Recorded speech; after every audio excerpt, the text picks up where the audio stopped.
Hi, Raquel and Curtis here. We're just making a short video here to introduce the collaboration space and the content library within Class OneNote and how we are using both of those spaces to encourage meaningful interactions from student to student and student to instructor. Okay, so we're going to take a quick tour and we're going to take a look at how the collaboration space is set up. So each small group has a section in the notebook where group members can type at the same time. So within our class notebook here, there's a section called the collaboration space, and you see here that we have all of our groups set up. So this here is group 3. So this here is group 3's collaboration space where they're all able to go in and work on this together as a group.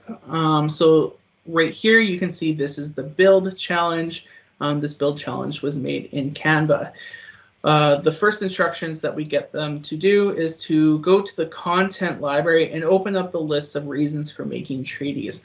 So within the content library, and I'll just pop into there. So the content library is another section of the class notebook, and this is a read-only file. So what that means is the students can only access this to read. They cannot edit this. So it works out really nice for something like this, where we are kind of collaborating with the students to come up with this list. This is the list that we came up with, and it just has a few more expectations for the kids to go through.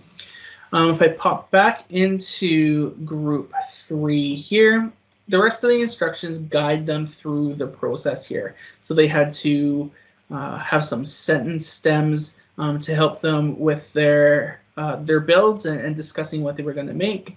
They had to choose their 2 reasons of what they were going to build, how they were going to work together as a group, and then they had to create a blueprint. So you can see here the student, what they did was they were going to show the brother-to-brother relationship and the decline of the buffalo.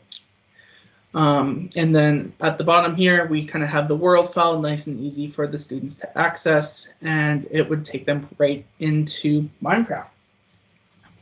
So we chose to use the collaboration space because it gives us access to each group's brainstorm and planning notes. So we can easily flip through and see what groups are thinking, what they're looking at building, and it allows us to catch student misconceptions early on and redirect the group as needed, or even plan for a whole class lesson if we notice that several groups need guidance or reteaching on a certain concept. So for example, when some students were wanting to choose the reason of education as a reason that some First Nations wanted to sign treaties. And so when they were brainstorming for how can we build something that represents education, some groups thought of residential schools because that's something that they've learned about before. And so when we saw them putting that into the collaboration space, right away we were like, ooh, that is something we definitely need to reteach and talk about a little bit more. And so we decided as a whole class, the next lesson to address that.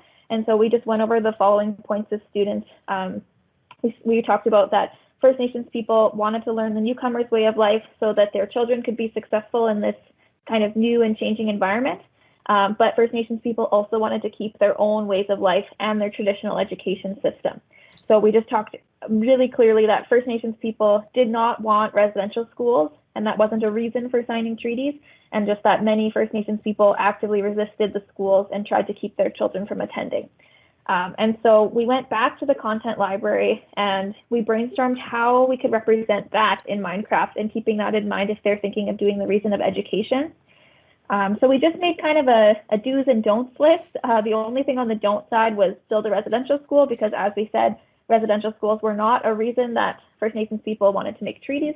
So the students came up with some other ideas. They said we could maybe show a school building where students learn the ways of the newcomers, but still keep their culture and language. So for example, a school with some Cree language and some English language in the building. We asked, like, what would that traditional education system look like? What did that look like? So they said we could show kids learning off the land from animals, plants, and elders in the community. And that could be showing the traditional education system. They thought maybe we could show First Nations people learning from the newcomers and the newcomers learning from First Nations people, kind of showing that reciprocity. And so after we did this, lots of the groups kind of pivoted a little bit and changed their idea. And so having access to each group's work in the collaboration space helped us catch that really early on before students got to building their schools. And so we were basically just able to provide responsive instruction and make sure that students understood residential schools were actually a broken treaty promise, and they weren't a reason that First Nations peoples wanted to make treaties. So just a couple things we wanted to walk you through there. So thanks for watching.